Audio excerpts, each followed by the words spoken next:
മിസ്കൾ നിറയുന്നു കമറിന്റെ മികവുറ്റ മൊഞ്ചാലിലെങ്കണി ഇസ്കിന്റെ ഈണങ്ങളേറെ മുഴങ്ങുന്നു.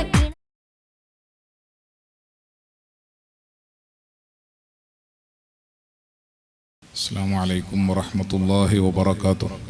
ബിസ്മില്ലാഹിർ റഹ്മാനിർ റഹീം. അൽഹംദുലില്ലാഹി റബ്ബിൽ ആലമീൻ. اللهم صل على رسولك سيدنا محمد وعلى آل سيدنا محمد كما صليت وسلمت على إبراهيم وعلى آل إبراهيم وبارك على محمد وعلى آل محمد كما باركت على إبراهيم وعلى آل إبراهيم في العالمين إنك حميد مجيد. أعوذ بالله من الشيطان الرجيم. بسم الله الرحمن الرحيم. قل هو الله أحد الله الصمد لم يلد ولم يولد ولم يكن له كفوا أحد. صدق الله مولانا العظيم وصدق وبلغ رسوله النبي الكريم ونحن على ذلك من الشاهدين الشاكرين والحمد لله رب العالمين.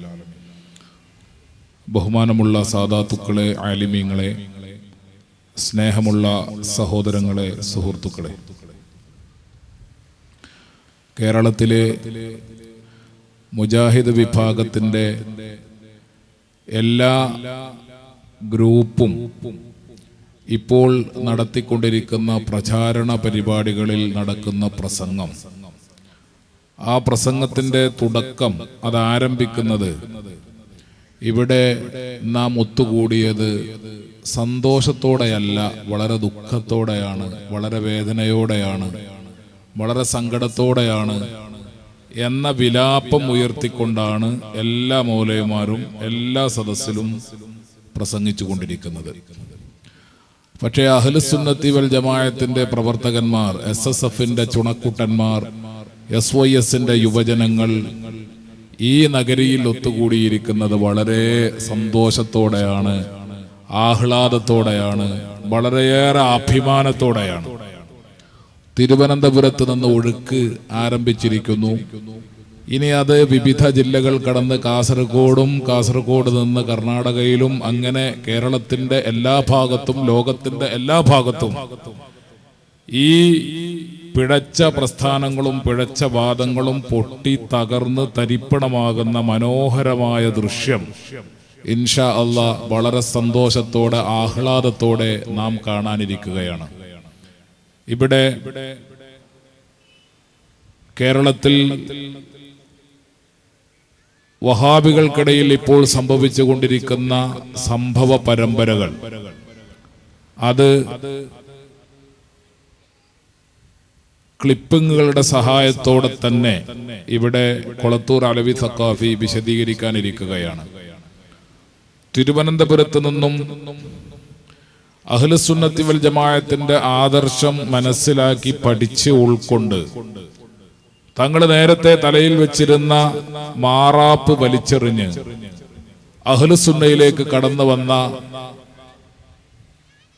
പ്രവർത്തകന്മാർ നമ്മുടെ സ്റ്റേജിലും ഈ സദസ്സിലും ഉണ്ട്.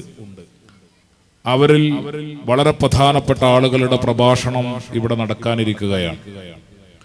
നേരത്തെ സമസ്ത കേരള ജംഇയ്യത്തുൽ ഉലമയുടെ അജയ്യനായ സെക്രട്ടറി ബഹുമാനപ്പെട്ട കാന്തപുരം AP മുഹമ്മദ് മുസ്ലിയാർ ഉസ്താദ് അവറുകൾ നമുക്ക് മനസ്സിലാക്കിയിരിക്കേണ്ട, ഇപ്പോൾ ആനുകാലികമായി നാം അറിഞ്ഞിരിക്കേണ്ട വിഷയങ്ങളെക്കുറിച്ച് ചില വിശദീകരണങ്ങൾ ഇവിടെ നൽകി കഴിഞ്ഞു. ഒന്ന് രണ്ട് കാര്യങ്ങൾ മാത്രം ഞാൻ ഇവിടെ സൂചിപ്പിക്കുകയാണ്. ഇസ്ലാമിന് അതിൻ്റെ തനതായ ഒരു തൗഹീദുണ്ട്. ആ തൗഹീദിന്റെ വിശദീകരണങ്ങളെയും നിർവചനങ്ങളെയും അട്ടിമറിച്ചുകൊണ്ട് ലോകത്താദ്യമായി സംസാരിച്ചത്, ലോകത്താദ്യമായി പ്രചാരണങ്ങൾ അടിച്ചുവിട്ടത് 8ാം നൂറ്റാണ്ടുകാരൻ ഇബ്നു തൈമിയ്യയാണ്.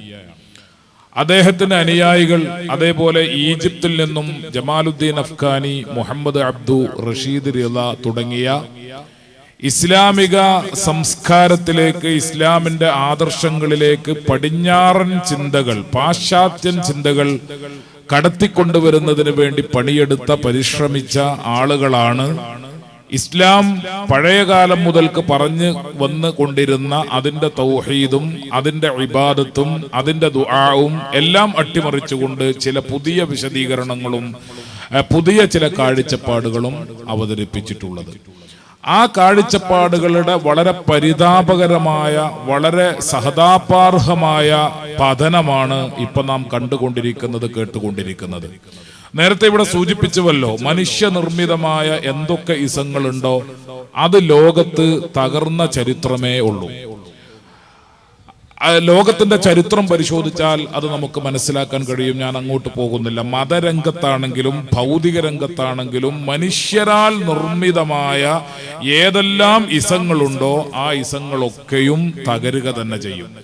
അതാണ് നാം ഇപ്പോൾ കണ്ടുകൊണ്ടിരിക്കുന്നത്. മതരംഗത്തും ഭൗതിക രംഗത്തും അതിന് ഉദാഹരണങ്ങളുണ്ട്. ഞാൻ 3 കാര്യങ്ങളാണ് നിങ്ങളോട് ഇപ്പോൾ വിശദീകരിക്കാൻ ആഗ്രഹിക്കുന്നത്. ഇൻഷാ അല്ലാ ഒറ്റക്ക് പ്രസംഗിക്കുന്ന വേദിയിൽ ഈ വിഷയത്തെക്കുറിച്ചൊക്കെ സവിസ്തരം പറയാൻ നമ്മുടെ പ്രചാരണ പരിപാടികൾക്കിടയിൽ നമുക്ക് അവസരമുണ്ടാകും. സമസ്ത കേരള സുന്നി യുവജന സംഘം തൗഹീദ് അചഞ്ചലമാണ് എന്ന പ്രമേയം ഉയർത്തിപ്പിടിച്ചുകൊണ്ട് ആദർശ പ്രചാരണ ക്യാമ്പയിൻ സംഘടിപ്പിച്ചുകൊണ്ടിരിക്കുകയാണ്. അതിന്റെ ഭാഗമാണ് ഈ സമ്മേളനം. മർക്കസു സഖാഫത്തി സുന്നിയ എന്ന നമ്മുടെ അഭിമാന സ്തംഭമായ മഹാസ്ഥാപനത്തിന്റെ 35ാം വാർഷിക സമ്മേളനം നടക്കുന്നുണ്ട്. അതിന്റെ പ്രചാരണ പരിപാടികൾ നാടൊട്ടുക്കും SYSന്റെ SSFന്റെ പ്രവർത്തകന്മാർ വളരെ സജീവമായി നടത്തിക്കൊണ്ടിരിക്കുകയാണ്.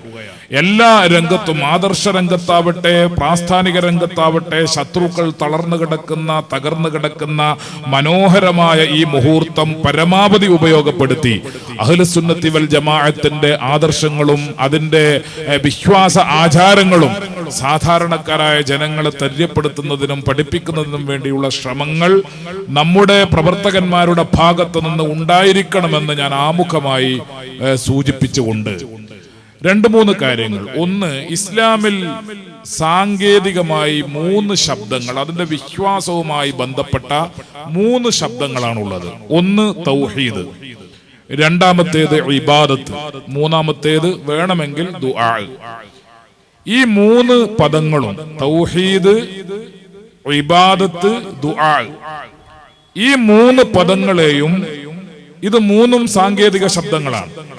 ഈ സാങ്കേതിക ശബ്ദങ്ങളെ ദുർവ്യാഖ്യാനിച്ചുകൊണ്ടും തന്നിഷ്ടപ്രകാരം വിശദീകരിച്ചുകൊണ്ടുമാണ് കേരളത്തിലെ മുജാഹിദ് മൗലവിമാർ കഴിഞ്ഞ 80-ലധികം വർഷങ്ങളായി കേരളത്തിലെ മുസ്ലിമീങ്ങൾ മതഭ്രഷ്ട് ബാധിച്ചവരാണ്, അവര് മതത്തിൽ നിന്ന് തിരസ്കൃതരായ വിഭാഗമാണ് എന്ന് വാദിച്ചു കൊണ്ടിരുന്നത് ഈ 3 സാങ്കേതിക ശബ്ദങ്ങളെയും ദുർവ്യാഖ്യാനിച്ചുകൊണ്ടാണ്.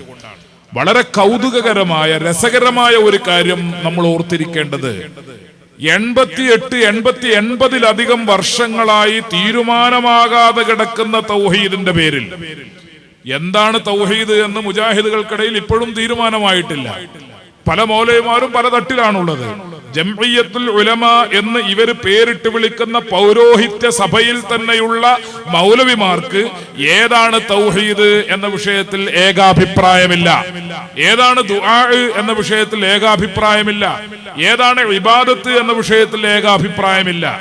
ഇങ്ങനെ സ്വന്തമായി അഭിപ്രായ ഐക്യത്തിൽ എത്തിച്ചേരാൻ നാളിതുവരെ സാധിച്ചിട്ടില്ലാത്ത, ഒരു തീരുമാനത്തിൽ എത്തിച്ചേരാൻ നാളിതുവരെ സാധിച്ചിട്ടില്ലാത്ത തൗഹീദിന്റെ പേരിലാണ്, ശിർക്കിന്റെ പേരിലാണ് കേരളത്തിലെ മുസ്ലിമീങ്ങൾ മൊത്തവും മതഭ്രഷ്ട് ബാധിച്ചവരാണ്. അവര് മുസ്ലിമീങ്ങളല്ല, അവര് കാഫിറുകളാണ്, അവരെ കൊല്ലപ്പെടേണ്ടവരാണ് എന്ന് തുടങ്ങിയുള്ള ഈ പ്രചാരണങ്ങൾ കഴിഞ്ഞ 80-ലധികം വർഷങ്ങളായി കേരളത്തിലെ മുജാഹിദുകൾ പ്രചരിപ്പിച്ചു കൊണ്ടിരിക്കുന്നത് തീരുമാനമാകാത്ത തൗഹീദിന്റെ പേരിലാണ്, തീരുമാനമാകാത്ത ശിർക്കിന്റെ പേരിലാണ്, തീരുമാനമാകാത്ത ഇബാദത്തിന്റെ പേരിലാണ് എന്ന കാര്യം സാധാരണക്കാരായ സഹോദരങ്ങൾ ഓർക്കുകയും പഠിക്കുകയും ചെയ്യേണ്ടതുണ്ട്. എന്താണ് ഇസ്ലാമിലെ തൗഹീദ് എന്ന് പറഞ്ഞാൽ? പച്ച മലയാളത്തിൽ പറഞ്ഞാൽ തൗഹീദ് എന്ന സാങ്കേതിക ശബ്ദത്തിന്റെ സംക്ഷിപ്തം അല്ലാഹു അല്ലാത്ത മറ്റൊരു ശക്തിയെ ആരാധിക്കാതിരിക്കുക എന്നതാണ്. അല്ലാഹുവിനെ മാത്രം ആരാധിക്കുക, അല്ലാഹുവിന്റെ മുമ്പിൽ മാത്രം ആരാധനകൾ അർപ്പിക്കുക, ഇതാണ് തൗഹീദിന്റെ രത്ന ചുരുക്കം. ഇഅ്തിഖാദു അദ്മി ശരീക ലില്ലാഹി തആല ഫിൽ ഉലൂഹിയ്യത്തി വ ഖവാസിഹ എന്ന് പണ്ഡിതന്മാർ നിർവചനം പറഞ്ഞിട്ടുണ്ട്. ഞാൻ ആ നിർവചനത്തിലേക്കും ഇബാറത്തുകളിലേക്കും ആ രൂപത്തിലുള്ള വിശദീകരണത്തിലേക്കും ഇപ്പോൾ പോകുന്നില്ല. എന്റെ മുമ്പിലിരിക്കുന്ന സാധാരണക്കാരായ സഹോദരങ്ങളെ മുന്നിൽ കണ്ടുകൊണ്ട് ഞാനൊരു കാര്യം ഒറ്റ വാക്കിൽ പറയുന്നു. തൗഹീദ് എന്ന് പറയുന്നത് അള്ളാഹുവിനെ മാത്രം ആരാധിക്കുക, അള്ളാഹുവിനെ മാത്രം ഇബാദത്ത് ചെയ്യുക എന്നതാണ്. അങ്ങനെയാണെങ്കിൽ നമുക്ക് രണ്ടാമത് ഒരു ശബ്ദം കൂടി പഠിക്കേണ്ടി വരുന്നു. അതെന്താണ്? ഇബാദത്ത് എന്ന് പറഞ്ഞാൽ എന്താ? അള്ളാഹുവിനെ മാത്രമാണ് ആരാധിക്കേണ്ടത്, അള്ളാഹുവിന് മുമ്പിൽ മാത്രമാണ് ഇബാദത്ത് സമർപ്പിക്കേണ്ടത്. അതാണ് തൗഹീദിന്റെ കാതൽ കാമ്പ് എങ്കിൽ എന്താണ് ഇബാദത്ത് എന്ന് പറഞ്ഞാൽ? പണ്ഡിതന്മാർ അതിന് വ്യത്യസ്ത പദങ്ങളിൽ നിർവചനം പറഞ്ഞിട്ടുണ്ട്. ആശയം എല്ലാം ഒന്നാണ്. അഖ്സ്വാ ഗായത്തുൽ ഖുദൂഇ വത്തദല്ലുലി എന്ന് പറയും. മലയാളത്തിൽ പറഞ്ഞാൽ പരമമായ വണക്കവും പരമമായ വിനയവും താഴ്മയും. ഇതാണ് ഇബാദത്ത്. ഇത് കേരളത്തിലെ അല്ലെങ്കിൽ ലോകത്ത് അഹ്ലുസുന്നയുടെ പണ്ഡിതന്മാർ മാത്രം പറഞ്ഞിട്ടുള്ളതല്ല. ഇമാം ഷൗക്കാനി എന്ന് പറഞ്ഞ് കേരളത്തിലെ മുജാഹിദുകള് അവരുടെ മതപരിഷ്കരണവാദത്തിന്റെ ആശയ സ്രോതസ് എന്ന് വിശേഷിപ്പിക്കുന്ന ഈ ഷൗക്കാനി വരെ അഖ്സാ ഗായത്തുൽ ഖുദൂഇ വത്തദല്ലുലി പരമമായ വണക്കവും പരമമായ വിനയവുമാണ്, താഴ്മയുമാണ് ആരാധന എന്ന് പറഞ്ഞിട്ടുണ്ട്.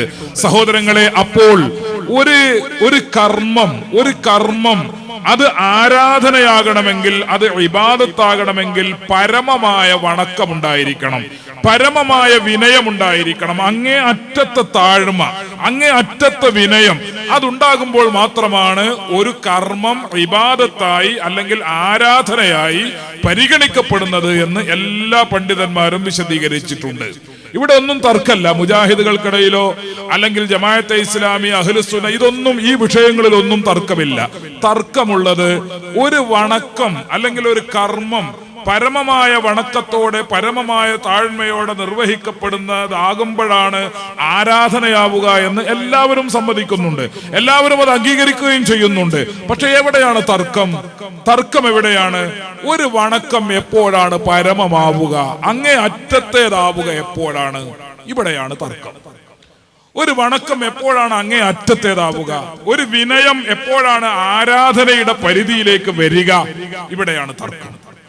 ഈ തർക്കം തീർക്കുന്നതിന് വേണ്ടി കേരളത്തിലെ മുജാഹിദിന്റെ ഏറ്റവും വലിയ നേതാവായിരുന്ന കുഞ്ഞീദ് മദനി, അദ്ദേഹം അള്ളാഹുവിന്റെ ഔലിയാക്കൾ എന്ന പുസ്തകത്തിൽ അദ്ദേഹം മലയാളികളോട് പറയുന്നത്, നിങ്ങൾ ആ ആരാധനയുടെ നിർവചനമുണ്ടല്ലോ, ആ നിർവചനം എന്താ? നിർവചനം പരമമായ വണക്കം, പരമമായ താഴ്മ.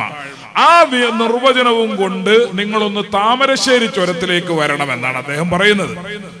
താമരശ്ശേരി ചുരത്തിൽ പോയിട്ട് വേണം എന്ത് തീരുമാനിക്കാൻ?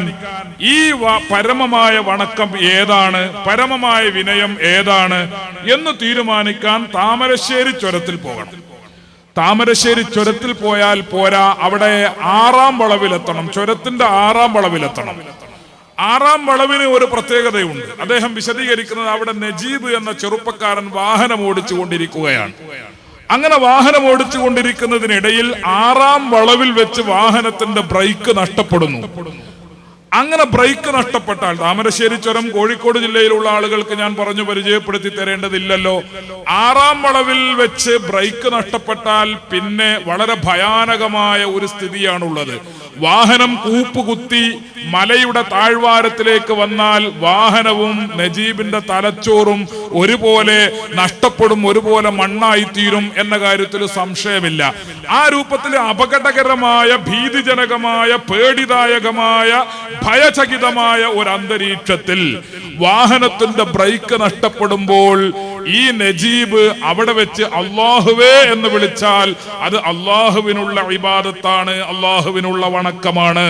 അവിടെ വെച്ച് ബദരീങ്ങളെ എന്ന് വിളിച്ചാൽ അത് ബദരീങ്ങൾക്കുള്ള ആരാധനയാണ്, ബദരീങ്ങൾക്കുള്ള വണക്കമാണ് എന്നാണ് കുഞ്ഞീദ് മദനി അദ്ദേഹത്തിന്റെ പുസ്തകത്തിൽ ഈ പരമമായ വണക്കം എന്താണ് എന്ന് വിശദീകരിച്ചുകൊണ്ട് പറയുന്നത്. സഹോദരങ്ങളെ, ഇസ്ലാമിന്റെ തൗഹീദ് വിശദീകരിച്ച ഒരൊറ്റ പണ്ഡിതനും, ഇസ്ലാമിന്റെ ഇബാദത്ത് വിശദീകരിച്ച ഒരൊറ്റ പണ്ഡിതനും, അത് കഴിഞ്ഞ കാലങ്ങളിൽ ജീവിച്ച പൗരാണിക പണ്ഡിതന്മാരാകട്ടെ ആധുനിക പണ്ഡിതന്മാരാകട്ടെ ആരും ഇങ്ങനെ ഒരു വിശദീകരണം പറഞ്ഞിട്ടില്ല. ഈ വിശദീകരണം നാം സ്വീകരിക്കുന്നതോടെ ഇസ്ലാമിന്റെ തൗഹീദും ഇസ്ലാമിന്റെ ഇബാദത്തും തകർന്നു പോവുകയാണ് ചെയ്യുക. കാരണം ഇസ്ലാമിന്റെ ഇബാദത്തിന്റെ ആരാധനയുടെ നിർവചനത്തിൽ പറയുന്ന പരമമായ വണക്കമുണ്ടല്ലോ, ആ പരമമായ വണക്കത്തിന് ആറാം വളവുമായി യാതൊരു ബന്ധവുമില്ല. ഒരാൾ ഒന്നാം വളവിൽ വെച്ച് അയാൾ വണ്ടി ഓടിക്കണം. ഒന്നാം വളവിലാ വണ്ടി ഓടിക്കണത്. ഒന്നാം വളവിൽ വെച്ച് വണ്ടി ഓടിക്കുമ്പോ ബ്രേക്ക് നഷ്ടപ്പെട്ടാൽ അവിടെ അല്ലാഹുവേ എന്ന് വിളിച്ചാൽ അതിനെന്താ പേര് പറയാ? ഒന്നാം വളവിൽ വെച്ച് നജീബിന്റെ വണ്ടിന്റെ ബ്രേക്ക് പോയി, അയാൾ അല്ലാന്ന് വിളിച്ചു, എന്നാൽ അത് ഇബാദത്താവൂല എന്ന് പറയേണ്ടി വരൂലേ? അപ്പൊ മുജാഹിദ് പറയും ആയിട്ടില്ല. കാരണം എന്താ? പേടി അതിന്റെ പരമമായ അവസ്ഥയിലേക്ക് എത്തിയിട്ടില്ല. പേടി അങ്ങേ അറ്റത്ത് നിർത്തണല്ലോ. അത് ഒന്നാം അളവിലെത്തോ? ഇല്ല. രണ്ടാം അളവിലെത്തോ? ഇല്ല. മൂന്നാം അളവിലെത്തോ? ഇല്ല. നാലാം അളവിലെത്തോ? ഇല്ല. അത് ആറാം അളവിലെത്തണം. അപ്പൊ നജീബിനോട് ഇയാള് പറയും, ഈ ഒന്നാം അളവിൽ വെച്ച് വിളിച്ചതുണ്ടല്ലോ അത് പ്രാർത്ഥനയല്ല, അത് അള്ളാന്ന് വിളിച്ചാൽ അവിടെ ഇബാദത്താവൂല. രണ്ടാം അളവിൽ വെച്ച് അള്ളാന്ന് വിളിച്ചാലും ഇബാദത്താവൂല. ഇബാദത്താകണമെങ്കിൽ ആറാം അളവിൽ വെച്ചിട്ട് വിളിക്കണം. അത് മാത്രം പോരാ, ബ്രേക്ക് പോയിട്ട് വണ്ടി ആകെ കുത്തിമറിയുന്ന സമയത്ത് പേടിച്ചരണ്ട് വിളിച്ചെങ്കിലേ അല്ലാഹുവേ എന്ന് വിളിച്ചാൽ അത് ഇബാദത്താവുകയുള്ളൂ.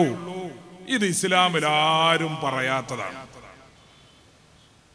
ഇത് ഇസ്ലാമിൽ ആരും പറയാം. ഒരു മനുഷ്യന്റെ ശരീരത്തിൽ സംഭവിക്കുന്ന പേടിയും ഭാവഹാവാദികളുമാണ് ആരാധനയുടെ മാനദണ്ഡമെന്ന് ലോകത്തൊരൊറ്റ പണ്ഡിതനും പറഞ്ഞിട്ടില്ല. പിന്നെ എന്താണ് ഇബാദത്ത്?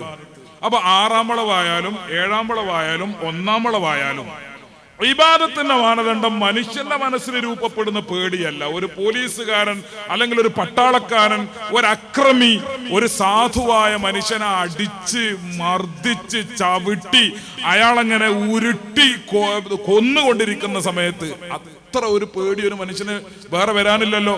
ആ പേടി സംഭവിക്കുന്ന സമയത്ത് ഏമാനെ എന്നെ രക്ഷിക്കണേ, സാറേ എന്നെ രക്ഷിക്കണേ എന്ന് ഈ മനുഷ്യൻ വിളിച്ചു പറഞ്ഞാൽ കുഞ്ഞീദ് മദനിയുടെ കാഴ്ചപ്പാടിൽ ഇപ്പൊ ഇബാദത്തായി. കാരണം ഇയാള് പോലീസുകാരനെ വിളിച്ചില്ലേ പേടിയോടെ, അതും അങ്ങേ അറ്റത്തെ പേടിയോടെ, അങ്ങേ അറ്റത്തെ ഭയത്തോടെ, എന്നെ സഹായിക്കണേ, ഏമാനെ രക്ഷിക്കണേ എന്ന് പറഞ്ഞാൽ അത് ആരാധനയാണ് എന്നാണ് അള്ളാഹുവിന്റെ ഔലിയാക്കൾ എന്ന പുസ്തകത്തിൽ കേരളത്തിലെ മുജാഹിദിന്റെ വലിയ നേതാവ് കുഞ്ഞീദ് മദനി വിശദീകരിച്ചു. ഞാൻ നിങ്ങളോട് വിശദീകരിക്കുന്നത് ഇബാദത്ത് എന്ന് പറഞ്ഞാൽ ഇതൊന്നും അല്ല, അതൊരു ആനക്കുട്ടിയല്ല.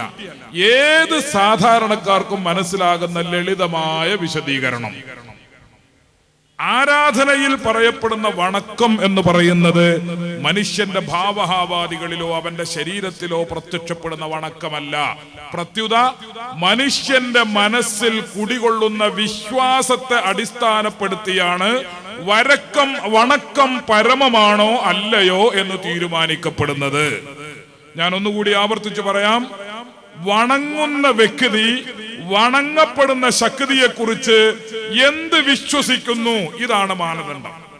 ആറാം വളവിൽ വെച്ച് ബദരീങ്ങളെ വിളിക്കുന്ന നജീബ് അയാള് ബദരീങ്ങളെ സംബന്ധിച്ച് എന്ത് വിശ്വസിക്കുന്നു, ഇതാണ് മാനദണ്ഡം. ബദരീങ്ങളെ സംബന്ധിച്ച് അയാൾ എന്ത് വിശ്വസിക്കുന്നു? കുട്ടി ദൈവങ്ങളാണ് എന്നാണോ വിശ്വാസം? ബദരീങ്ങളൊക്കെ പടച്ചവന്മാരാണ്, ദൈവങ്ങളാണ് എന്നാണോ വിശ്വാസം? എങ്കിൽ ആ വിശ്വാസം തെറ്റാണ്, അത് ശിർക്കാണ്, അത് ബഹുദൈവത്വമാണ്. അത് ഒന്നാം അളവിൽ വെച്ച് ബദരീങ്ങളെ എന്ന് വിളിച്ചാലും, രണ്ടാം അളവിൽ വെച്ച് ബദരീങ്ങളെ എന്ന് വിളിച്ചാലും, ആറാം അളവിൽ വെച്ച് ബദരീങ്ങളെ എന്ന് വിളിച്ചാലും ഇതാണ് കാഴ്ചപ്പാട്. വിളിക്കുന്ന വ്യക്തി വിളിക്കപ്പെടുന്ന ആളുകളെ സംബന്ധിച്ച് എന്ത് വിശ്വസിക്കുന്നു, ഇതാണ് പ്രധാനം. അപ്പോൾ ആറാം അളവിൽ വെച്ച് ബദരീങ്ങളെ എന്ന് വിളിക്കുമ്പോൾ അവർ അള്ളാഹുവിന്റെ അടിമകളാണ്, അള്ളാഹുവിന്റെ മഹാന്മാരാണ്, അള്ളാഹു സ്നേഹിച്ച അള്ളാഹുവിന്റെ ഔലിയാക്കളാണ്. അവർക്ക് കറാമത്തുണ്ട്. ആ കറാമത്തിന്റെ അടിസ്ഥാനത്തിൽ അവരെന്നെ സഹായിക്കാൻ കഴിവുള്ളവരാണ്. അള്ളാഹുവിനെ ആശ്രയിച്ചുകൊണ്ട് അവർക്ക് എന്നെ സഹായിക്കുവാൻ കഴിയും എന്ന് വിശ്വസിച്ചുകൊണ്ടാണോ വിളിക്കുന്നതെങ്കിൽ അവിടെ ആ വിളി ഇബാദത്തിന്റെ ആരാധനയുടെ പരിധിയിൽ വരുന്നില്ല. അതുകൊണ്ട് ബദരീങ്ങളെ എന്ന് വിളിക്കുന്നത് ഇബാദത്താവുകയില്ല. ഇബാദത്ത് അല്ലാത്തത് കൊണ്ട് അതിനെക്കുറിച്ച് ശിർക്കെന്നോ ബഹുദൈവത്വമെന്നോ പറയാൻ നിവൃത്തിയില്ല. ഈ കാഴ്ചപ്പാട് വളരെ വ്യക്തമാണ്. ഇത് വളരെയധികം സുതാര്യമാണ്, ആർക്കും മനസ്സിലാകുന്നതാണ്. മനസ്സിലാകാത്തത് പറയുമ്പോഴാണ് വിശദീകരിച്ച് പിന്നെയും വിശദീകരിച്ച് പിന്നെ മാറ്റി പറഞ്ഞ് പിന്നെ അപ്പുറത്ത് പറഞ്ഞ് ഇപ്പുറത്ത് പറഞ്ഞ് ഇപ്പൊ വൈരുദ്ധ്യങ്ങളുടെ കൂട്ടിമുട്ടലുകളുടെ ഒരു തരം ബുദ്ധിഭ്രമം ബാധിച്ച വിശദീകരണങ്ങളാണ് ഇപ്പൊ നടന്നുകൊണ്ടിരിക്കുന്നത്. അബ്ദുറഹ്മാൻ സലഫി എന്ന് പറയുന്ന കേരളത്തിലെ മൗലവി ഗ്രൂപ്പിന്റെ ഏറ്റവും മുൻരംഗത്തുള്ള മുൻനിരയിലുള്ള ഒരു പ്രാസംഗികൻ, അദ്ദേഹം യാ ഇബാദല്ലാഹി യാ ഈനൂനി എന്ന ഹദീസ് നേരത്തെ ഇവിടെ പറഞ്ഞല്ലോ, അതേക്കുറിച്ച് അദ്ദേഹം വിശദീകരിക്കുന്നത് യാ ഇബാദല്ലാഹി യാ ഈനൂനി എന്ന് പറഞ്ഞാൽ, ഇപ്പൊ ഞങ്ങൾ ഇങ്ങനെ ഇങ്ങോട്ട് മുഹമ്മദ് അലി കടപ്പുറത്തിലേക്ക് വരുമ്പോ ഈ വഴി അറിയാത്തത് കൊണ്ട് പലരോടും ഇങ്ങനെ വഴി ചോദിച്ചാ വന്നത്, എങ്ങനെയാണ് ഇങ്ങോട്ട് പോകാന്ന് വഴി ഇങ്ങനെ ചോദിച്ചാ വന്നത്. അതിനാണിപ്പോ യാ ഇബാദല്ലാഹി യാ ഈനൂനി എന്ന് പറഞ്ഞ അതാ എന്ത്, വഴി തെറ്റിക്കഴിഞ്ഞാൽ അവിടെ വിജനമായ പ്രദേശത്ത് വഴി തെറ്റുമ്പോ അവിടെ ആരെങ്കിലും ഒക്കെ ഉണ്ട് എന്ന് വിചാരിച്ചിട്ട് ഒന്ന് വഴി കാണിച്ചു തരുമോ എന്ന് ചോദിക്കുന്നതിനാണ് യാ ഇബാദല്ലാഹി യാ ഈനൂനി എന്ന് പറയുന്നത് എന്നാണ് അദ്ദേഹം വിശദീകരിക്കുന്നത്. ഇതിനാണൊപ്പം ഇമാം നബവി കിതാബ് എഴുതിയത്. എന്ത്, വയ്യെറ്റിയാല് പരിസരത്ത് ആരെങ്കിലും ഉള്ളവരോട് വയ്യ ചോദിക്കണം എന്ന് പറയാനാണോ ഇമാം നബവി കിതാബ് എഴുതിയത്? ഇമാം നബവി വലിയ കിതാബ് എഴുതിയിട്ട് പറയാ, അതിന് നല്ലൊരു തലവാചകം, ഒരു വലിയൊരു ഹെഡിങ് ഒക്കെ കൊടുത്തിട്ട് പറയാ, എന്ത്, നിങ്ങൾ ആരെങ്കിലും ഏതെങ്കിലും പോകുമ്പോ വഴി തെറ്റിയാല് പരിസരത്ത് ആരെങ്കിലും ഒക്കെ ഉണ്ടെങ്കിൽ ഓരോട് വഴി ചോദിച്ച് പോണട്ടോ എന്ന് പറയാൻ വേണ്ടിയിട്ട് ഇമാം നബവി കിതാബ് എഴുതോ? ഇതാണ് ഇപ്പൊ വിശദീകരണം. അപ്പൊ ഇത് യഥാർത്ഥത്തിൽ ഒരു ബുദ്ധിഭ്രമത്തിൽ നിന്നുണ്ടാകുന്ന ഒരു വിശദീകരണമാണ്. അത് ഇൻഷാ അല്ലാഹ് അതിങ്ങനെ സംഭവിച്ചു കൊണ്ടിരിക്കുക തന്നെ ചെയ്യും. മറ്റൊരു കാര്യം ഞാൻ നിങ്ങളോട് സൂചിപ്പിക്കുന്നത് ഇബാദത്തിനെ സംബന്ധിച്ചാണ് ഇപ്പോൾ പറഞ്ഞത്. മറ്റൊന്ന് ദുആ. ഇവിടെ തെറ്റിദ്ധരിപ്പിക്കൽ നടന്ന വളരെ പ്രധാനപ്പെട്ട ചില വിഷയങ്ങളാണ്. ഒന്ന് ഇബാദത്ത്, മറ്റൊന്ന് ദുആ. പണ്ടേതോ ഒരു മൗലവി പറഞ്ഞു, എന്തൊക്കെ സംഭവിച്ചാലും, എന്തൊക്കെ സുന്നി മുസ്ലിയാക്കന്മാർ എന്തൊക്കെ വിശദീകരിച്ചാലും, എന്തൊക്കെ പ്രചാരണങ്ങൾ നടത്തിയാലും, ആളുകളെ പഠിപ്പിച്ചാലും വിശദീകരിച്ചാലും ഒക്കെ നമുക്കൊരു പേടിയില്ല.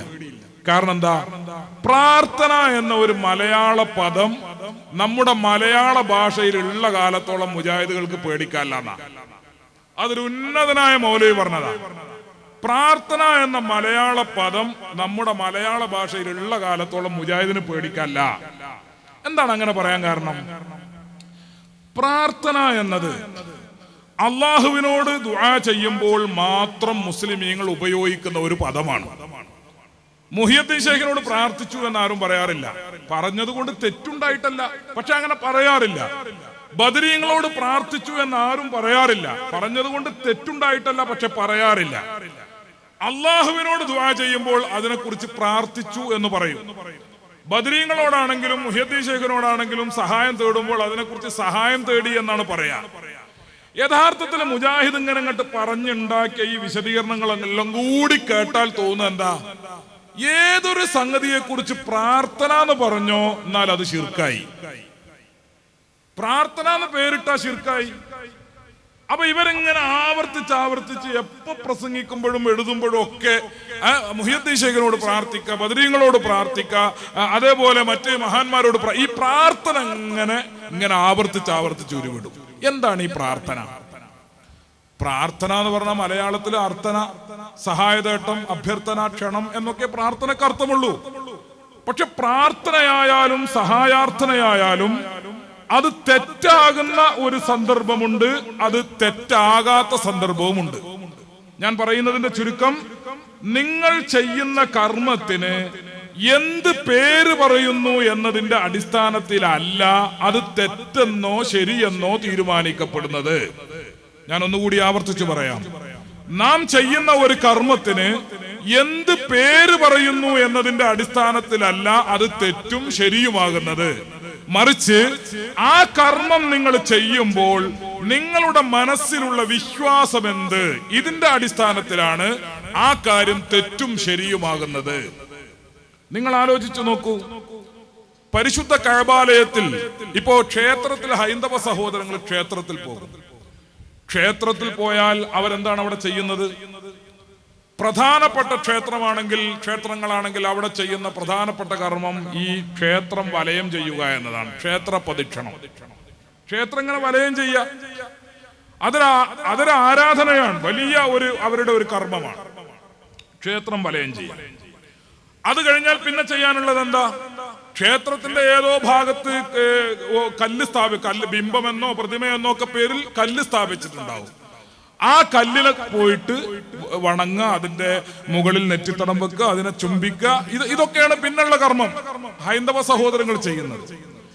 ഇത് ബഹുദൈവത്വമാണ്, തെറ്റാണ്, കുറ്റമാണ് എന്ന് ഇസ്ലാമിക വീക്ഷണ പ്രകാരം എല്ലാവരും പറയും. മുജാഹിദിന് അഭിപ്രായ വ്യത്യാസമല്ല, ജമാഅത്തെ ഇസ്ലാമിക്ക് അഭിപ്രായ വ്യത്യാസമല്ല, സുന്നികൾക്ക് ഏതായാലും അഭിപ്രായ വ്യത്യാസമല്ല. ഇത് ശിർക്കാണ്, ബഹുദൈവത്വമാണ്, അള്ളാഹു പൊറുക്കാത്ത മഹാപാപമാണ്. അതേസമയം നിങ്ങൾ ആലോചിച്ചു നോക്കൂ, പരിശുദ്ധ കഅബാലയത്തിൽ മുസ്ലിമീങ്ങൾ ഇപ്പൊ ഒക്കെ ഹജ്ജ് കഴിഞ്ഞ് വന്നിട്ടുള്ളൂ. ഹാജിമാര് ഹജ്ജിന് പോകുന്ന മുസ്ലിമീങ്ങൾ കഅബാലയത്തിൽ ചെന്നാൽ, മസ്ജിദുൽ ഹറാമിൽ ചെന്നാൽ ആദ്യമായി ചെയ്യുന്ന കർമ്മം എന്താ? എല്ലാ പള്ളിയിലും 2 റക്അത്ത് തഹയ്യത്ത് നിസ്കാരമുണ്ടെങ്കിൽ അവിടെ മസ്ജിദുൽ ഹറാമിൽ ചെന്നാൽ അതിന്റെ തഹയ്യത്ത് തന്നെ എന്താ? ഈ കഅബാലയമാകുന്ന ബിൽഡിംഗ് ഇങ്ങനെ ചുറ്റുക എന്നുള്ളതാണ്. ക്ഷേത്രം നിർമ്മിച്ചിരിക്കുന്നത് കരിങ്കല്ല് കൊണ്ട്, കഅബാലയം നിർമ്മിച്ചതും കരിങ്കല്ല് കൊണ്ട് തന്നെ. ആ കരിങ്കല്ല് കൊണ്ട് നിർമ്മിച്ച കെട്ടിടത്തെ വലയം ചെയ്യുക എന്നതാണ് ഒരു മുസ്ലിമിന് പരിശുദ്ധ മക്കയിൽ ചെന്നാൽ ആദ്യമായി ചെയ്യാനുള്ള കർമ്മം, അല്ലേ? ഈ കഅബാലയം കല്ലുകൊണ്ട് നിർമ്മിക്കപ്പെട്ട ഈ കഅബാലയത്തെ വലയം ചെയ്യുന്നത്, ചുറ്റുന്നത് ശിർക്കാണ് എന്ന് ആരെങ്കിലും പറയോ? മുജാഹിദിന് അങ്ങനെ വാദമുണ്ടോ? ജമാഅത്തെ ഇസ്ലാമിക്ക് വാദമുണ്ടോ? വേറെ ഏതെങ്കിലും ബിദ്അഇകൾക്ക് വാദമുണ്ടോ? അഹ്ലുസുന്നക്ക് ഏതായാലും വാദമില്ല. തൗഹീദിന്റെ ഏറ്റവും വലിയ കൊടിയടയാളമാണ് അള്ളാഹുവിന്റെ കഅബാലയം ചുറ്റുക എന്നത്. ഇതല്ലേ ഇസ്ലാമിന്റെ വിശ്വാസം? എന്തേ ഈ കഅബവും ഈ ക്ഷേത്രവും തമ്മിലുള്ള വ്യത്യാസം? കല്ലുകൊണ്ട് നിർമ്മിക്കപ്പെട്ട ക്ഷേത്രവും കല്ലുകൊണ്ട് നിർമ്മിക്കപ്പെട്ട കഅബാലയവും തമ്മിൽ എന്താണ് വ്യത്യാസം? അത് ചുറ്റുമ്പോൾ ശിർക്ക്, ഇത് ചുറ്റുമ്പോൾ തൗഹീദ്. അമ്പലത്തിലെ ചുറ്റൽ കഴിയുന്ന സഹോദരൻ പിന്നീട് അവിടെ കല്ലിനെ വണങ്ങുകയും കല്ലിനെ ചുംബിക്കുകയും ചെയ്യുന്നു. ഈ പറയുന്ന പരിശുദ്ധ കഅബാലയത്തിലെ തവാഫ് അല്ലെങ്കിൽ ആ വലയം ചെയ്യൽ പൂർത്തിയാക്കുന്ന ഒരു ഹാജി, ഒരു മുസ്ലിം സഹോദരൻ രണ്ടാമത് ചെയ്യുന്ന പണി എന്താ? ആ കഅബാലയത്തിന്റെ പ്രത്യേകമായ മൂലയിൽ സ്ഥാപിക്കപ്പെട്ടിരിക്കുന്ന ഒരു കല്ലുണ്ട്, ആ കല്ലിനെ ചുംബിക്കുന്നു, അല്ലേ? ആ കല്ലിന്റെ മുകളിൽ നെറ്റിത്തടം വെക്കുന്നു, ആ കല്ലിനെ ചുംബിക്കുന്നു, 3 പ്രാവശ്യം ആവർത്തിച്ച് ചെയ്യുന്നു. പരിശുദ്ധ കഅബാലയത്തിലെ തവാഫ്, ആ വലയം ചെയ്യൽ പൂർത്തിയാക്കിയ ഒരു മുസ്ലിം സഹോദരൻ രണ്ടാമത് ചെയ്യുന്നത് കഅബാലയത്തിൽ സ്ഥാപിക്കപ്പെട്ട കല്ലിനെ ചുംബിക്കുക എന്നതാണ്. ഞാൻ എന്റെ സഹോദരങ്ങളോട്, നിഷ്പക്ഷമായി ആലോചിക്കുവാനും ചിന്തിക്കുവാനും കഴിയുന്ന സഹോദരങ്ങളോട് ഒരു കാര്യം ചോദിച്ചോട്ടെ. എന്താണ് ഈ കല്ലും ആ കല്ലും തമ്മിലുള്ള വ്യത്യാസം? ക്ഷേത്രത്തിലെ കല്ലിനെ ചുംബിക്കുന്ന ഹൈന്ദവ സഹോദരനെ, ഹൈന്ദവ കർമ്മത്തെക്കുറിച്ച് അത് ശിർക്കാണ്, ബഹുദൈവത്വമാണ് എന്ന് നമ്മൾ പറയുന്നു. അതേസമയം കഅബാലയത്തിലെ കല്ലിനെ ചുംബിക്കുന്ന മുസ്ലിം മുവഹിദാണ്, അവൻ തൗഹീദ് ചെയ്യുന്നവനാണ് എന്ന് നമ്മൾ പറയുന്നു. അത് തൗഹീദാണ് എന്ന് നമ്മൾ പറയുന്നു. അമ്പലത്തിനെ ചുറ്റുന്നത് ശിർക്കാണ് എന്ന് പറയുന്ന നമ്മൾ, ഞാൻ സൂചിപ്പിക്കുന്നത് സഹോദരങ്ങളെ, ഈ 2 കാര്യങ്ങൾ, ക്ഷേത്രത്തിൽ സ്ഥാപിക്കപ്പെട്ട കല്ലും അതേപോലെ കഅബാലയത്തിൽ സ്ഥാപിക്കപ്പെട്ട കല്ലിനെ ബഹുമാനിക്കുന്നതും തമ്മിൽ എന്താണ് വ്യത്യാസം? ക്ഷേത്രം ചുറ്റുന്നതും കഅബം ചുറ്റുന്നതും തമ്മിൽ എന്താണ് വ്യത്യാസം? അതേ വ്യത്യാസമാണ് ബദരീങ്ങളെ രക്ഷിക്കണേ എന്ന് വിളിക്കുന്നതും ഗുരുവായൂരപ്പ രക്ഷിക്കണേ എന്ന് വിളിക്കുന്നതും. ഇത് മുജാഹിദുകൾ സാധാരണ പറയാറുള്ളതാണ്. ഗുരുവായൂരപ്പ രക്ഷിക്കണേ എന്ന് വിളിക്കുന്നു ഹൈന്ദവർ, അത് ശിർക്കാണ്. ബദരീങ്ങളെ രക്ഷിക്കണേ എന്ന് പറയുന്നു സുന്നികൾ, അതും ശിർക്കാണ്. കാരണം വിളിക്കുന്ന 2 കൂട്ടരും പടപ്പാളാണ്. അങ്ങനെയാണെങ്കിൽ ക്ഷേത്രം ചുറ്റുന്നത് ശിർക്കാവുമ്പോൾ തന്നെ കഅബാലയം ചുറ്റുന്നതും ശിർക്കാകണ്ടേ? ക്ഷേത്രത്തിലെ കല്ലിനെ ചുംബിക്കുന്നത് ശിർക്കാണെങ്കിൽ, കുറ്റകരമാണെങ്കിൽ കഅബാലയത്തിലെ കല്ലിനെ ചുംബിക്കുന്നതും കുറ്റകരമാകണ്ടേ? എന്താ ഇത് രണ്ടും തമ്മിലുള്ള വ്യത്യാസം? വളരെ ലളിതമാണ്. പല സദസ്സിലും പല യോഗത്തിലും നാം വിശദീകരിച്ചതാണ്. എന്താണ് രണ്ടും തമ്മിലുള്ള വ്യത്യാസം? അമ്പലം ചുറ്റുന്ന ഹൈന്ദവ സഹോദരന്റെ മനസ്സിലുള്ള വിശ്വാസമല്ല കഅബാലയം ചുറ്റുന്ന മുസ്ലിം സഹോദരന്റെ മനസ്സിലുള്ളത്. അമ്പലത്തിലെ കല്ലിനെ ചുംബിക്കുന്ന ഹൈന്ദവ സഹോദരന്റെ വിശ്വാസമല്ല കഅബാലയത്തിലെ കല്ലിനെ ചുംബിക്കുന്ന മുസ്ലിം സഹോദരന്റെ മനസ്സിലുള്ളത്. ഗുരുവായൂരപ്പ എന്ന് വിളിക്കുന്ന ഹൈന്ദവ സുഹൃത്തിന്റെ മനസ്സിലുള്ള വിശ്വാസമല്ല മുഹിയുദ്ദീൻ ശൈഖ് എന്ന് വിളിക്കുന്ന മുസ്ലിമിന്റെ മനസ്സിലുള്ളത്. ഈ വിശ്വാസം തമ്മിലുള്ള വ്യത്യാസമാണ് ഒന്ന് ശിർക്കാകുന്നത്, മറ്റേ തൗഹീദാകുന്നത്. അപ്പൊ ഞാൻ പറഞ്ഞതിന്റെ ചുരുക്കം, ഏതൊരു വണക്കമാവട്ടെ, ഏതൊരു തേട്ടമാവട്ടെ, ഏതൊരു സഹായാർത്ഥനയാകട്ടെ, അതിന് പേരെന്ത് വിളിച്ചാലും, വിളിച്ചു തേട്ടമെന്നോ സഹായാർത്ഥനയെന്നോ പ്രാർത്ഥനയെന്നോ എന്തൊക്കെ പേരിട്ട് വിളിച്ചാലും, ആ വിളിക്കുന്ന വ്യക്തി അല്ലെങ്കിൽ തേടുന്ന വ്യക്തി അല്ലെങ്കിൽ സഹായം ചോദിക്കുന്ന വ്യക്തി ചോദിക്കപ്പെടുന്ന ശക്തിയെ കുറിച്ച് എന്ത് വിശ്വസിക്കുന്നു? ദൈവമാണ് എന്നാണോ? ദിവ്യത്വം വിശ്വസിക്കുന്നുണ്ടോ? അല്ലെങ്കിൽ സ്വമത് അവൻ പരാശ്രയം ഇല്ലാത്ത, ആരെയും ആശ്രയിക്കേണ്ടതില്ലാത്ത സ്വയം പര്യാപ്തനാണ് എന്ന് വിശ്വസിക്കുന്നുണ്ടോ? അവൻ അള്ളാഹുവാണ് എന്ന് വിശ്വസിക്കുന്നുണ്ടോ? ദൈവമാണ് എന്ന് വിശ്വസിക്കുന്നുണ്ടോ? എങ്കിൽ നമ്മുടെ വിളിക്ക് വിളി എന്ന് പറഞ്ഞാലും പ്രാർത്ഥന എന്ന് പറഞ്ഞാലും സഹായാർത്ഥന എന്ന് പറഞ്ഞാലും തേട്ടം എന്ന് പറഞ്ഞാലും പ്രാർത്ഥന എന്ത് പറഞ്ഞാലും അത് ശിർക്കാ, അത് കുറ്റമാണ്. അതേസമയം വിളിക്കുന്ന വ്യക്തി വിളിക്കപ്പെടുന്ന ശക്തികളെ കുറിച്ച്, ബദരീങ്ങളെ കുറിച്ച്, മുഹിയുദ്ദീൻ ശൈഖിനെ കുറിച്ച് എന്താണ് വിശ്വസിക്കുന്നത്? അവർ അള്ളാഹുവിന്റെ അടിമകളാണ്, അള്ളാഹുവിന്റെ അടിമകളാണ്. പക്ഷെ അവർ അള്ളാഹു ബഹുമാനിച്ചവരാണ്, അള്ളാഹുവിന്റെ അമ്പിയാക്കളാണ്, അള്ളാഹുവിന്റെ ഔലിയാക്കളാണ്. അവർക്ക് കറാമത്തുണ്ട്, അവർക്ക് മുഅ്ജിസത്തുണ്ട് എന്ന വിശ്വാസത്തിലാണോ വിളിക്കുന്നതും പറയുന്നതുമെങ്കിൽ ആ വിളിക്ക് പ്രാർത്ഥന എന്ന് പേരിട്ടാലും സഹായാർത്ഥന എന്ന് പേരിട്ടാലും തേട്ടെന്ന് പേരിട്ടാലും വിളിച്ചു പ്രാർത്ഥന എന്ന് പേരിട്ടാലും എന്ത് പേരിട്ടാലും അത് തൗഹീദിന് വിരുദ്ധമല്ല. ഇതാണ് സഹോദരങ്ങളെ ഈ വിഷയത്തിൽ നാം മനസ്സിലാക്കേണ്ട കാര്യങ്ങളുടെ രത്ന ചുരുക്കം. തൗഹീദ് എന്ന് പറഞ്ഞാൽ അള്ളാഹുവിനെ മാത്രം ആരാധിക്കുക. ആരാധന എന്ന് പറഞ്ഞാൽ പരമമായ വണക്കം. പരമമായ വണക്കം എന്ന് പറഞ്ഞാൽ വണങ്ങുന്ന വ്യക്തി വണങ്ങപ്പെടുന്ന ശക്തിയെ കുറിച്ച് ദൈവമാണെന്നോ സ്വയം പര്യാപ്തനാണെന്നോ വിശ്വസിച്ചുകൊണ്ടുള്ള വണക്കം. അതല്ലാത്ത ഒരു വണക്കവും ഒരു വിനയവും ഒരു തേട്ടവും ഒരു സഹായാർത്ഥനയും അത് ശിർക്കിന്റെയോ ഇബാദത്തിന്റെയോ പരിധിയിൽ വരില്ല. അതുകൊണ്ടാണ് മഹാന്മാരായ ഇമാം നവവി ഉൾപ്പെടെ ഇമാം അഹ്മദ് ബിൻ ഹംബൽ ഉൾപ്പെടെ അങ്ങനെ തുടങ്ങി ലോകത്ത് വിശ്രുതരായ ഒട്ടുവളരെ പണ്ഡിതന്മാർ അവരൊക്കെ പ്രതിസന്ധി ഘട്ടങ്ങളിൽ അകപ്പെടുമ്പോൾ മഹാത്മാക്കളായ ഔലിയാക്കളെയും മഹാന്മാരെയും വിളിച്ച് സഹായം ചോദിച്ച സംഭവങ്ങൾ ഉണ്ടാകാനുള്ള കാരണം അത് അനുവദനീയമാണ്, കുറ്റകരമല്ല എന്നവരൊക്കെ ഫത്വ പുറപ്പെടുവിക്കാനുള്ള കാരണം ഇതുകൊണ്ടാണ്. ഈ കാര്യങ്ങള് നമ്മൾ വ്യക്തമായി തിരിച്ചറിയണമെന്നും മനസ്സിലാക്കണമെന്നും മാത്രം നിങ്ങളോട് പറഞ്ഞുകൊണ്ട് നമുക്ക് ധാരാളം പ്രസംഗങ്ങൾ ശേഷം വരാനുള്ളത് കൊണ്ട് ഞാൻ മറ്റു വിഷയങ്ങളിലേക്ക് ഇപ്പോൾ പോകുന്നില്ല. ഇൻഷാ അല്ലാ കുറെ കാര്യങ്ങൾ സമയാനുസൃതം ഇവിടെ വിശദീകരിക്കും. നമ്മുടെ കേരളത്തിൽ ഞാൻ നേരത്തെ സൂചിപ്പിച്ച പോലെ കേരളത്തിൽ ഒരു വെടിക്കെട്ടിന് തുടക്കം കുറിച്ചുകൊണ്ട്, ഒരു വെടിക്കെട്ടിന് തന്നെ തുടക്കം കുറിച്ചുകൊണ്ട് യാദൃശ്ചികമായിരിക്കാം ആ വെടിക്കെട്ട് ആരംഭിച്ചിരിക്കുന്നത് നമ്മുടെ കേരളത്തിന്റെ തലസ്ഥാനമായ തിരുവനന്തപുരത്ത് നിന്ന് തന്നെയാണ്. അപ്പോ തിരുവനന്തപുരത്ത് നിന്ന് ആരംഭിച്ച ഈ വെടിക്കെട്ട് ഇനി തുടരേണ്ടതുണ്ട് എല്ലാ ജില്ലകളിലും. അതുപോലെ എല്ലാ ജില്ലകൾ കഴിഞ്ഞ് എല്ലാ സംസ്ഥാനങ്ങളിലും കേരളത്തിലെ ഇതുവരെ കഴിഞ്ഞ 19 കൊല്ലക്കാലമായി ഇപ്പൊ മുജാഹിദുകൾ ആലോചിച്ചുകൊണ്ടിരിക്കുന്നത്, മുജാഹിദുകളിലെ സാധാരണക്കാരായ ചിന്തിക്കുന്ന അഭ്യസ്തവിദ്യരായ മുജാഹിദ് കൊണ്ട് ജീവിക്കുന്ന ചില ആളുകളുണ്ട്, മുജാഹിദ് പ്രസ്ഥാനം കൊണ്ട് ജീവിക്കുന്ന ആളുകൾ, അതുകൊണ്ട് പിന്നെ അങ്ങനെ തട്ടിമുട്ടി കഴിഞ്ഞുകൂടുന്ന ആളുകൾ, അവരെ ഞാൻ ആക്ഷേപിക്കുന്നില്ല, അവരെ മാറ്റി നിർത്തുന്നു. അതേസമയം ഇതാണ് സത്യം, ഇതാണ് ശരിയായ മാർഗം, ഇതാണ് സ്വർഗത്തിലേക്കുള്ള വഴി എന്ന് തെറ്റിദ്ധരിച്ചുകൊണ്ട് ഈ പ്രസ്ഥാനത്തിൽ അകപ്പെട്ടു പോയ നല്ല സഹോദരങ്ങൾ അവരിപ്പോൾ ചിന്തിച്ചുകൊണ്ടിരിക്കുന്നത്, അവരിപ്പോൾ ആലോചിച്ചുകൊണ്ടിരിക്കുന്നത് കഴിഞ്ഞ 19 കൊല്ലക്കാലമായി നമുക്ക് തൗഹീദ് തീരുമാനിക്കാൻ സാധിച്ചിട്ടില്ല, നമുക്ക് തൗഹീദ് തീരുമാനിക്കാൻ സാധിച്ചിട്ടില്ല. നമുക്ക് തീരുമാനിക്കാൻ സാധിക്കാത്ത തൗഹീദിന്റെ പേരിൽ എങ്ങനെയാണ് നാം മുസ്ലിമീങ്ങളിൽ മതഭ്രഷ്ട് ആരോപിക്കുക? മുസ്ലിമീങ്ങൾ കാഫറുകളാണെന്നും ബഹുദൈവവാദികളാണെന്നും അവർ അള്ളാഹു അല്ലാത്തവർക്ക് ഇബാദത്ത് ചെയ്യുന്നവരാണെന്നും ഈ തൗഹീദ് വെച്ചുകൊണ്ട് എങ്ങനെയാണ് നാം പറയുക എന്നാണ് ഇപ്പൊ സാധാരണക്കാർ ചിന്തിച്ചു കൊണ്ടിരിക്കുന്നത്.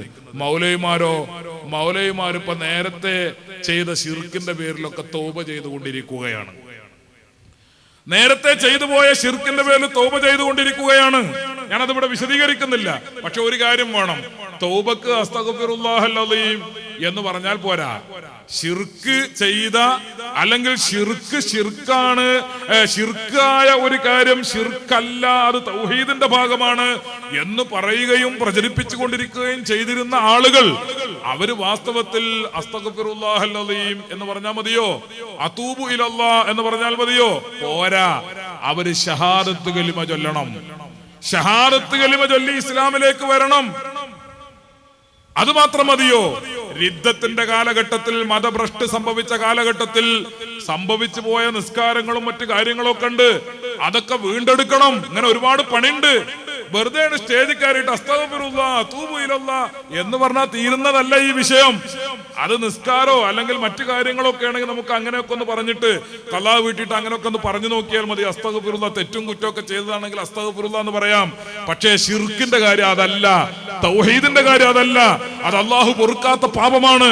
അള്ളാഹു പൊറുക്കാത്ത ആ പാപം പുറത്തു കിട്ടാൻ ഒരൊറ്റ വഴി മാത്രമേ ഉള്ളൂ, ഇസ്ലാമിലേക്കും തൗഹീദിലേക്കും വരിക. ഇസ്ലാമിലേക്കും തൗഹീദിലേക്കും വരാൻ ഒരൊറ്റ വഴിയേ ഉള്ളൂ, ഷഹാദത്ത് കലിമ ചൊല്ലുക. മനസ്സറിഞ്ഞു ചൊല്ലണം, മനസ്സറിഞ്ഞു ചൊല്ലണം. അങ്ങനെ മനസ്സറിഞ്ഞ് തൗഹീദിലേക്ക് കലിമ ചൊല്ലി കടന്നു വരേണ്ട ആളുകൾ ഇപ്പോ തെറ്റിദ്ധരിപ്പിച്ചുകൊണ്ടിരിക്കുകയാണ്. ഞാൻ പൊറുക്കലിനെ തേടുന്നുണ്ട്, ഞാൻ തൗബ ചെയ്യും. തൗബയും പൊറുക്കലും ഒന്നും പോരാ, ഷഹാദത്ത് കലിമ ചൊല്ലി ഇസ്ലാമിലേക്ക് വരണം. അത് മാത്രം പോരാ, അവര് തീർച്ചയായും ഈ കാണുന്ന ജനങ്ങളെ ഒക്കെ മുമ്പാകെ പരസ്യമായി ഷഹാദത്ത് കലിമ ചൊല്ലണം. കാരണം ഇവര് ഇതുവരെ തൗഹീദാണെന്നും ഇപ്പോൾ ശിർക്കാണെന്നും പറഞ്ഞുകൊണ്ടിരിക്കുന്ന കാര്യങ്ങൾ അത് നേരത്തെ കേട്ട് പഠിച്ച് അനുഷ്ഠിച്ച കുറെ മുസ്ലിമീങ്ങൾ, കുറെ സഹോദരങ്ങൾ ഈ കേരളത്തിലുണ്ട്. അവരെയൊക്കെ നിങ്ങൾ ബോധ്യപ്പെടുത്തണം. ഞങ്ങളൊക്കെ കലിമ ചൊല്ലി ഞങ്ങൾ ഇസ്ലാമിലേക്ക് മടങ്ങിയിരിക്കുന്നു, ശിർക്കിൽ നിന്ന് തൗഹീദിലേക്ക് മടങ്ങിയിരിക്കുന്നു. അതുകൊണ്ട് ഞങ്ങളുടെ പ്രസംഗം കേട്ട് മുശ്രിക്കുകളായി പോയ ആളുകൾ നിങ്ങളൊക്കെ ഷഹാദത്ത് കലിമ ചൊല്ലി ഇസ്ലാമിലേക്ക് മടങ്ങണം എന്ന് പരസ്യമായി പ്രസ്താവന പുറപ്പെടുവിക്കാൻ ഈ മൗലവിമാര് ആത്മാർത്ഥതയുണ്ടെങ്കിൽ തയ്യാറാകണം. അങ്ങനെ തയ്യാറായി വരുമ്പോ അടുത്ത ഘട്ടം എന്താണ് ചെയ്യേണ്ടതെന്ന് ഞങ്ങൾ പറഞ്ഞു തരും, SYS പറഞ്ഞു തരും, SSF പറഞ്ഞു തരും. അതും ചിട്ടയിൽ നിർവഹിച്ചതിന് ശേഷം മാത്രമേ നിങ്ങൾക്ക് ഈ മതത്തിൽ ഇടമുള്ളൂ എന്ന കാര്യം നിങ്ങളോട് സൂചിപ്പിച്ചുകൊണ്ട് ഇൻഷാ അല്ലാഹ് ഇവിടെ പ്രസംഗങ്ങൾ നടക്കാനിരിക്കുന്നു എന്ന് പറഞ്ഞുകൊണ്ട് ദുആവും മറ്റു കാര്യങ്ങളും അവസാനമുണ്ടാകും. മർക്കസ് സഖാഫത്ത് സുന്നിയയുടെ സമ്മേളനം, അതിന്റെ പ്രചാരണ പ്രവർത്തനങ്ങൾ സഹോദരങ്ങളെ നാം എല്ലാവരും, പ്രത്യേകിച്ചും മർക്കസിന് ജന്മം നൽകിയ, മർക്കസ് നിലകൊള്ളുന്ന, മർക്കസിന്റെ പേരിൽ തന്നെ ലോകത്താകെ അറിയപ്പെട്ട പ്രദേശങ്ങളും ഗ്രാമങ്ങളും ഉൾക്കൊള്ളുന്ന ജില്ലയാണ് നമ്മുടെ കോഴിക്കോട് ജില്ല. അതുകൊണ്ട് കോഴിക്കോട് ജില്ലയുടെ ഗ്രാമങ്ങളിലും ഗ്രാമാന്തരങ്ങളിലും പട്ടണങ്ങളിലും പട്ടണ പ്രാന്തങ്ങളിലും മർക്കസിന്റെ മനോഹരമായ ശബ്ദം എത്തിക്കുന്നതിന് വേണ്ടി, അതിന്റെ സന്ദേശം എത്തിക്കുന്നതിന് വേണ്ടി നിങ്ങൾ പ്രവർത്തിക്കണമെന്ന് സാന്ദർഭികമായി ഞാൻ ഓർമ്മപ്പെടുത്തുന്നു. അതേപോലെ SYSന്റെ തൗഹീദ് അചഞ്ചലമാണ് എന്ന സന്ദേശം ഉയർത്തിപ്പിടിച്ചുകൊണ്ടുള്ള അതിന്റെ ആദർശ പ്രചാരണ ക്യാമ്പയിൻ സുവർണാവസരമാണിത്. സുവർണാവസരം എപ്പോഴും ലഭിക്കുകയില്ല. ഇത് നമുക്ക് ലഭിച്ച സുവർണാവസരമാണ്. നമ്മുടെ ധാരാളം സഹോദരങ്ങൾ, തെറ്റിദ്ധരിച്ചു പോയവർ, അറിവില്ലാതെ വിദേഹത്തിൽ അകപ്പെട്ടു പോയ സഹോദരങ്ങൾ, അവരെ തിരിച്ചു വിളിക്കാനുള്ള ഒന്നാം തരം അവസരമാണ്. ഈ അവസരം ഉപയോഗപ്പെടുത്തിക്കൊണ്ട് നിങ്ങൾ ആദർശ പ്രചാരണ ക്യാമ്പയിൻ, പ്രത്യേകിച്ചും ആദർശ പ്രചാരണ ക്യാമ്പയിന്റെ ഭാഗമായി നടക്കുന്ന പഞ്ചായത്ത് സമ്മേളനങ്ങൾ അത് വളരെ വിപുലമായി, വളരെ വ്യവസ്ഥാപിതമായി നടത്തുന്നതിന് വേണ്ടി പ്രവർത്തിക്കണമെന്ന് ഓർമ്മപ്പെടുത്തുന്നു. SSFന്റെ 40ാം വാർഷിക സമ്മേളനത്തിന്റെ പ്രവർത്തനങ്ങൾ ആരംഭിച്ചു കഴിഞ്ഞു. SSFന്റെയും പ്രസ്ഥാനത്തിന്റെയും പ്രവർത്തകന്മാർ ആ കാര്യങ്ങളൊക്കെ ശ്രദ്ധിച്ച് ശത്രു തകരുകയാണ്, ശത്രു തളരുകയാണ്. എല്ലാ അർത്ഥത്തിലും നമുക്ക് ശത്രു ഇല്ലാതാവുകയാണ്. പക്ഷേ ഒരു കാര്യം, ചരിത്രം ആവർത്തിക്കും. ഏതൊരു ശത്രു എപ്പോൾ മൺമറഞ്ഞു പോയിട്ടുണ്ടോ ആ ശത്രുവിനെ വെല്ലുന്ന രൂപത്തിൽ മറ്റൊരു ശത്രു വരാതിരിക്കില്ല. അതാണ് ചരിത്രം. ഇസ്ലാമിന്റെ ചരിത്രം അതാണ്. മുഅ്തസിലത്ത് പോയപ്പോ, ഖവാരിജ് പോയപ്പോ, മുശബ്ബിഹത്ത് പോയപ്പോ അതിനേക്കാൾ വിഷം കൂടിയ ഐറ്റം വേറെ വന്നിട്ടുണ്ട്. അത് നമ്മൾ മനസ്സിലാക്കണം. അതുകൊണ്ട് മുജാഹിദ് പോകുമ്പോ മറ്റൊന്ന് വരും, ഇങ്ങനെ ഓരോന്നും പോകുമ്പോൾ ഓരോന്നും വരും. SYSകാരന് വിശ്രമമില്ല, SSFകാരന് വിശ്രമമില്ല. അള്ളാഹുവിന്റെ ദീനിന്റെ നിലനിൽപ്പിന്റെ പ്രബോധനത്തിന്റെ ഉത്തരവാദിത്വവും ദൗത്യവും നാം ഏറ്റെടുത്തിട്ടുണ്ട്. അത് നാം നിർവഹിക്കാൻ പ്രതിജ്ഞാബദ്ധരാണ് എന്ന കാര്യം നിങ്ങളെ ഓർമ്മപ്പെടുത്തിക്കൊണ്ട് അള്ളാഹു നമുക്ക് തൗഫീഖിനെ പ്രദാനം ചെയ്യുമാറാകട്ടെ. അള്ളാഹുവിന്റെ ദീനിന്റെ ഖാദിമുകളായി, സേവകന്മാരായി അള്ളാഹു നമ്മെ കബൂൽ ചെയ്യുമാറാകട്ടെ. ആമീൻ എന്ന് ദുആ ചെയ്തുകൊണ്ട് വആഖിറു ദഅവാനാ അൽഹംദുലില്ലാഹി റബ്ബിൽ ആലമീൻ. അസ്സലാമു അലൈക്കും. അസ്സലാമു അലൈക്കും വറഹ്മത്തുള്ളാഹി വബറകാതുഹു. ബഹുമാനപ്പെട്ട അധ്യക്ഷൻ, വേദിയിലെ മറ്റ് പണ്ഡിതന്മാരെ, ഉലമാക്കളെ, ആദരണീയരായ വ്യക്തിത്വങ്ങളെ, സുന്നത്ത് ജമാഅത്തിൻ്റെ അജയ്യരായ കർമ്മധീരരായ പ്രവർത്തകരെ, സഹോദരങ്ങളെ, SGVയുടെയും കേരള മലബാർ ഇസ്ലാമിക് റൂമിൻ്റെയും ശ്രോതാക്കളായ പ്രിയ സുഹൃത്തുക്കളെ, സഹോദരങ്ങളെ, പ്രൗഢഗംഭീരമായ ഈ സദസ്സിനെ അഭിസംബോധന ചെയ്യുമ്പോൾ വളരെയധികം സന്തോഷമുണ്ട്. കൃതാർത്ഥരായാണ് നമ്മുടെ ഈ പ്രവർത്തകരെല്ലാം ഇവിടെ ഒരുമിച്ച് കൂടിയിട്ടുള്ളത്. തിരുവനന്തപുരം ജില്ലയിൽ നിന്ന് കൂട്ടത്തോടെ വഹാബിസത്തിൽ നിന്ന് ഞങ്ങൾ സുന്നത്ത് ജമാഅത്തിലേക്ക് മടങ്ങുമ്പോൾ എന്തിനു മടങ്ങി, ഈ ആദർശം പൊള്ളയാണ് എന്ന കാര്യം സമൂഹത്തോട് വിളിച്ചു പറയുവാൻ ഞങ്ങൾക്ക് ഒരു മടിയുമില്ല എന്ന് ഈ ആർത്തിരമ്പി വരുന്ന തിരമാലകളെ സാക്ഷി നിർത്തി പറയുവാൻ ഞങ്ങൾ ആഗ്രഹിക്കുകയാണ്. കാരന്തൂരിൻ്റെ മണ്ണിലേക്ക്, അതേ ഇസ്ലാമിൻ്റെ തറവാട്ടിലേക്ക് ഞങ്ങൾ തിരിച്ചു വരുമ്പോൾ ലോകത്തിൻ്റെ അറിയപ്പെടുന്ന പണ്ഡിതനും ഷെയ്ഖുന കാന്തപുരം ഉസ്താദിൻ്റെ നേതൃത്വത്തിലുള്ള സുന്നത്ത് ജമാഅത്തിലേക്ക് ഞങ്ങൾ തിരിച്ചു വരുമ്പോൾ ഞങ്ങൾക്ക് അതിയായ സന്തോഷമുണ്ട്. പരലോകത്തൊരിടമുണ്ട് എന്ന സത്യം ഞങ്ങൾ തിരിച്ചറിയുന്നു. SSFൻ്റെയും SOSൻ്റെയും ഉജ്ജ്വലമായ ഒരു പ്രമേയം. അതിനു മുമ്പേ എൻ്റെ പ്രിയ സുഹൃത്തുക്കളോട് ഞാൻ സൂചിപ്പിക്കുന്നു, ഒരു സലാം മടക്കിയാൽ തിരിച്ച് നിങ്ങൾ സലാം എനിക്ക് മടക്കണം. കാരണം വർഷങ്ങളായി നിങ്ങളോട് സലാം പറയുമ്പോൾ നിങ്ങൾ മടക്കാറില്ല. ഉസ്താദുമാരുടെ സമ്മതത്തോടെ ഞാനൊരു സലാം മടക്കുകയാണ്. അസ്സലാമു അലൈക്കും വറഹ്മത്തുള്ളാഹി വബറകാതുഹു. SOSൻ്റെ അതിപ്രസക്തമായ ഒരു പ്രമേയം നിങ്ങൾക്കറിയാം, തൗഹീദ് അജഞ്ചലമാണ് എന്ന പ്രമേയം. അതുപോലെ സുന്നത്ത് ജമാഅത്തിന്റെ വിദ്യാർത്ഥി വിഭാഗമായ SSFന്റെ ഒരു പ്രമേയം, സമരമാണ് ജീവിതം എന്ന പ്രമേയം.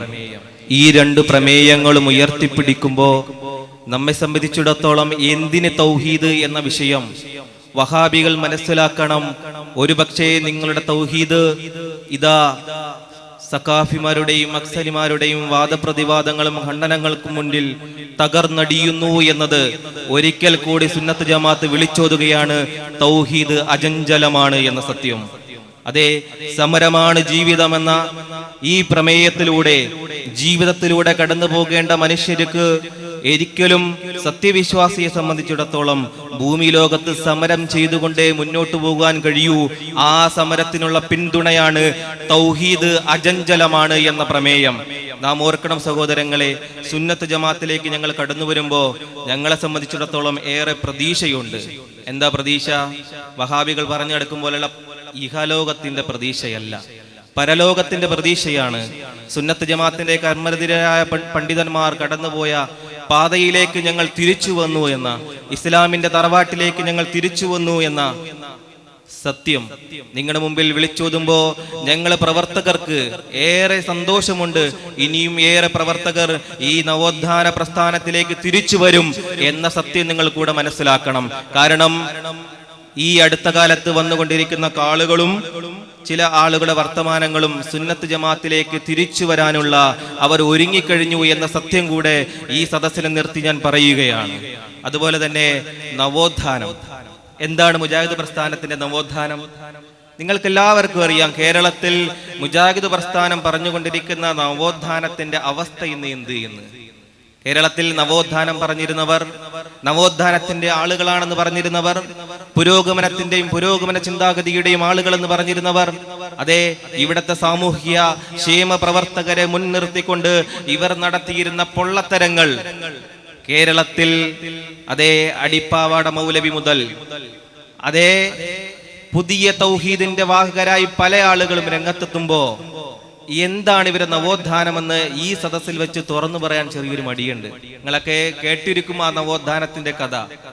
കാരണം അടിവസ്ത്രം കഴുകി പിഴിഞ്ഞു കുടിക്കുന്ന നവോത്ഥാനത്തിന്റെ ആളുകളാണെന്ന് കേരളത്തിലെ വഹാബികളെ തിരിച്ചറിയുമ്പോ ഇവിടെ തകർന്നടിയുന്നത് ഈ മുജാഹിദ് പ്രസ്ഥാനത്തിന്റെ ഓരോ തരിമ്പുകളും തകർന്നടിയും എന്ന കാര്യത്തിൽ സംശയമില്ല.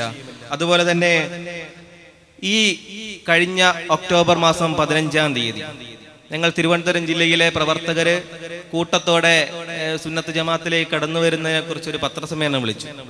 ഈ പത്രസമ്മേളനം കേട്ടവാദി കേൾക്കാത്തവാദി ചില ആളുകൾക്ക് ഇറങ്ങി തിരിച്ചിട്ടുണ്ട്. എന്താണെന്നറിയോ?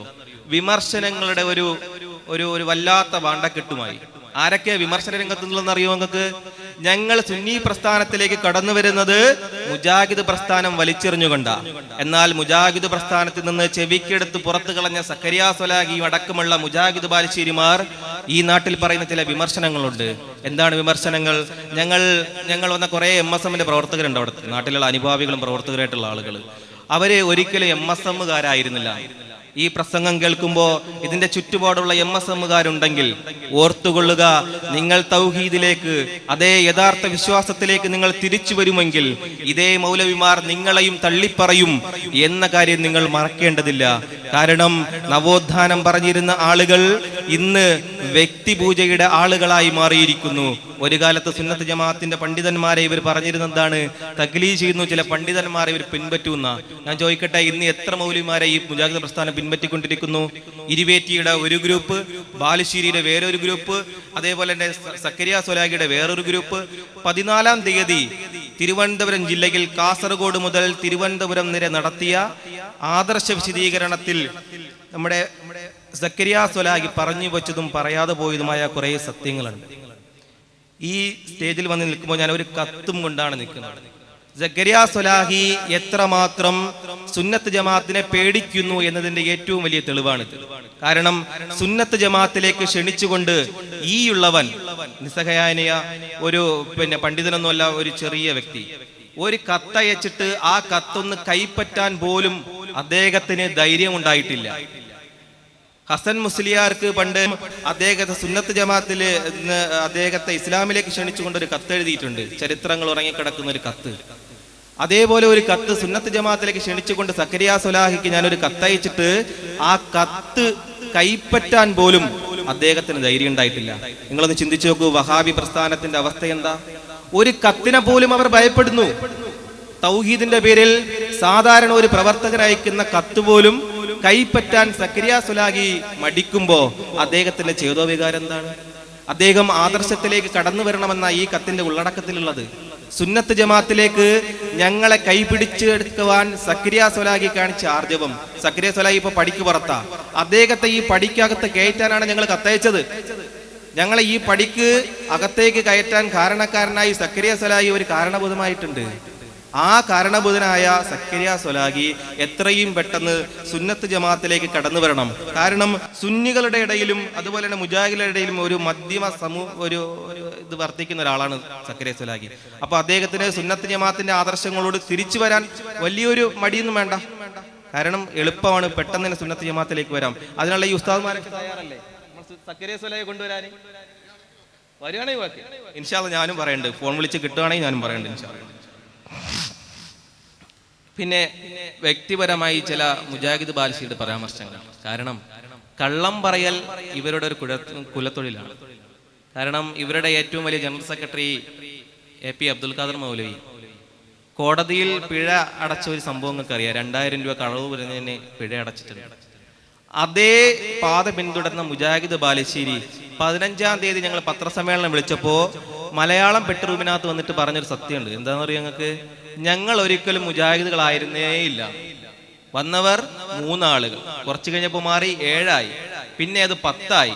ഇപ്പൊ എത്രയാണ് അവരുടെ കണക്കെന്നറിയില്ല. ഞങ്ങൾ ഇവിടെ വന്നിട്ടുള്ള 24 പ്രതിനിധികളുണ്ട്. ഈ 24 പ്രതിനിധികളും വിവിധ പ്രദേശങ്ങളിലെ ആളുകളാണ്. ഇവരെ കീഴിലുള്ള ആളുകളെ 10 വെച്ച് നിങ്ങൾ കൂട്ടി എത്രയായി?